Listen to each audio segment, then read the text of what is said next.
To'xta. Nima savolding qorningga? Menga qara. Men qorningga nonni savolding. Kim o'rgatdi buni senga? Amaki, meni kechiring. Sandagalar ko'payib ketdi o'zi.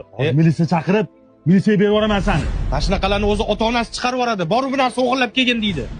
Buvsini qo'lda qolgan bu ota-onasi o'lib ketgan. Buvsi o'rgatgan bunga bor o'g'irlik qilib kelgan deb. Menga qaranglar. Bitta non uchun shunaqa vahima qilyapsizlarmi?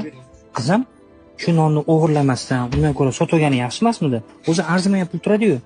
Amaki, uyimizda hech narsa yo'q. Buvim bilan 4-5 kundan beri Ramazonda suv bilan og'zimizni yopib, suv bilan ochyapmiz. Shuning uchun non olgandim. Bu qiz shu mahallada turadimi? Taniysizlarmi sizlar? Ha, aka, bir magazin kirib turadi. Men dash uygacha bilaman. Buni taniganimiz bilan nima qizig'i bor? Buni militsiyaga topshirib yuborish kerak. O'g'ri-ku. Ne unaqa deysiz, birodar? Aslida shu qiz o'g'irlik qilishiga biz aybdor emasmizmi? Yaxshilab o'ylab ko'rmadinglarmi shu narsani? Hammani oldida izzat qilishdan oldin. Oilasidan xabar olmadinglarmi? Kim bo'li mahalla ekansizlar. Hammanglar o'zingizlarga yetarli boysizlar. Hammanglarning imkoniyatinglar bor. Qizim, mana shu do'kondan xohlagan narsangni ol, pulini men beraman, xo'pmi? Bor aka. Aka, mana shuni hisoblab bering. Pulingiz kerak emas. Qizim, uyingda nima kamchilik bo'lsa, do'kondan bemalol olib o'rgan narsa, xo'p? Meni kechirgan qizim.